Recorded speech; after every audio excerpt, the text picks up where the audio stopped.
یہ راتیں اپنے اللہ سے رابطہ کرنے کے لیے کس طرح گزاریں، تو اس میں ایک بات تو یہ ہے کہ نفلی نماز ہے، اور نفلی نماز جو ہے وہ جتنی طویل قرات کے ساتھ اور طویل رکوع اور سجدے کے ساتھ ہو سکے اتنا بہتر ہے۔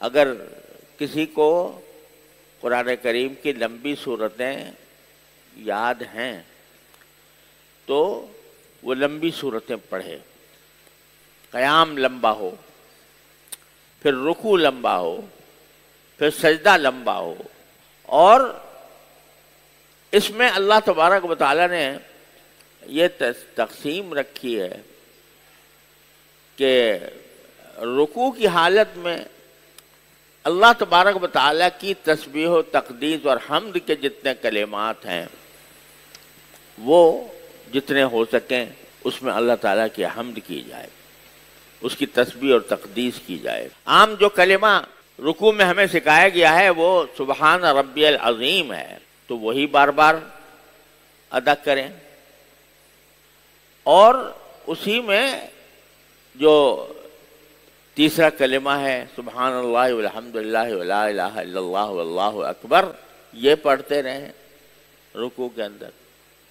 حمد کے جتنے کلمات ہیں سبحان اللہ وبحمدہ سبحان اللہ العظیم، یہ پڑھتے رہیں رکوع میں۔ حمد کے جتنے کلمات ہیں اللہم لک الحمد حمدا دائما مع دوام لک الحمد حمدا خالدا مع خلودک الی آخرہ، وہ پڑھتے رہیں۔ اور سجدہ جو ہے یہ بڑی عظیم نعمت ہے۔ سجدے کو کے بارے میں حدیث میں رسول کریم صلی اللہ علیہ وسلم نے ارشاد فرمایا کہ سجدے میں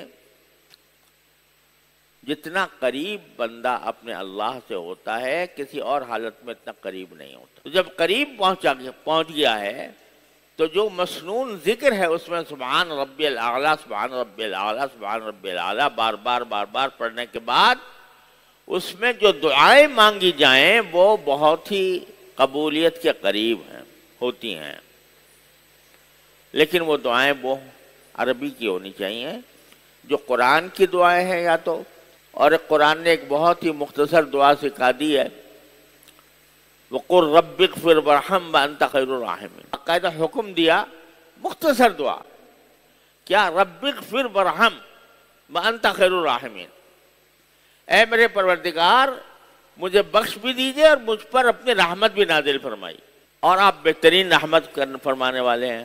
اتنا چھوٹا سا جملہ آخر سورت کے آخر میں وَقُلْ رَبِّ اغْفِرْ وَارْحَمْ وَأَنْتَ خَيْرُ الرَّاحِمِينَ۔ ایک تو پہلی بات یہ ہے اس جملے کے اندر کہ ساری جتنی حسنات ہیں وہ ساری اس میں جمع ہو گئی ہیں جو لفظوں میں۔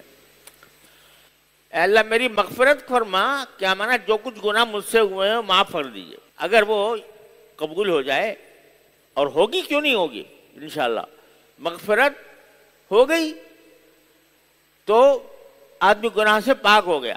اب دوسری بات یہ ہے کہ یا اللہ مغفرت تو کی ہے، رحمت بھی فرمائی ہے۔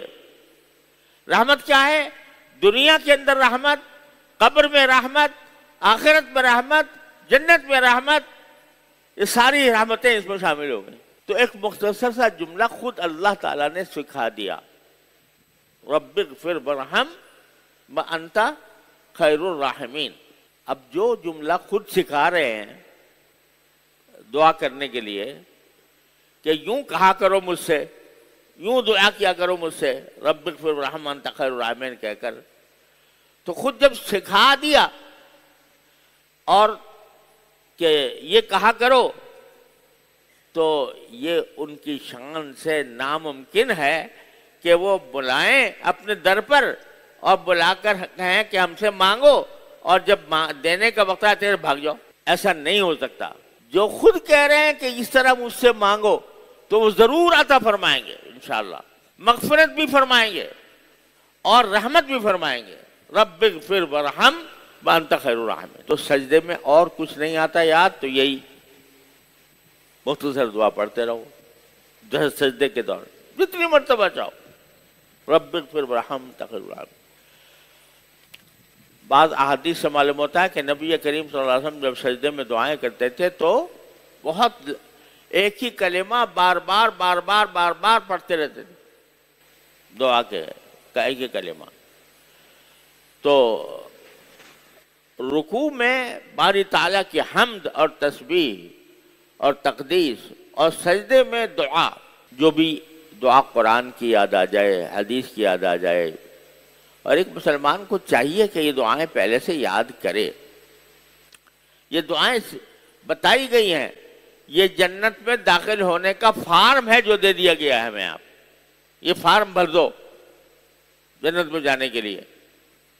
یہ جنت میں جانے کا فارم ہے، تو اللہ کے بندو یاد تو کر لو وہ کلمات جو اللہ تعالیٰ نے یا اللہ کے رسول صلی اللہ علیہ وسلم نے دعا کے لیے سکھائے ہیں، اور وہ نماز کے اندر سجدے کے اندر کرو.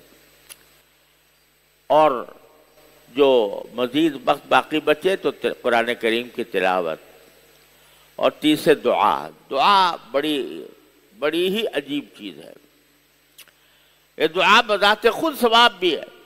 اپنی دنیاوی ضرورتیں مانگو گے تو اس کے اوپر بھی ثواب ملے گا. یا اللہ مجھے شفا دے دے، یا اللہ مجھے روزگار میں وسعت دے دے، یا اللہ مجھے فلاں چیز چاہیے وہ دے دے. دنیا کی چیز بھی مانگے گا بندہ تو اس کو ثواب تو فوراً مل جائے گا دعا کا. تو دعائیں مانگے.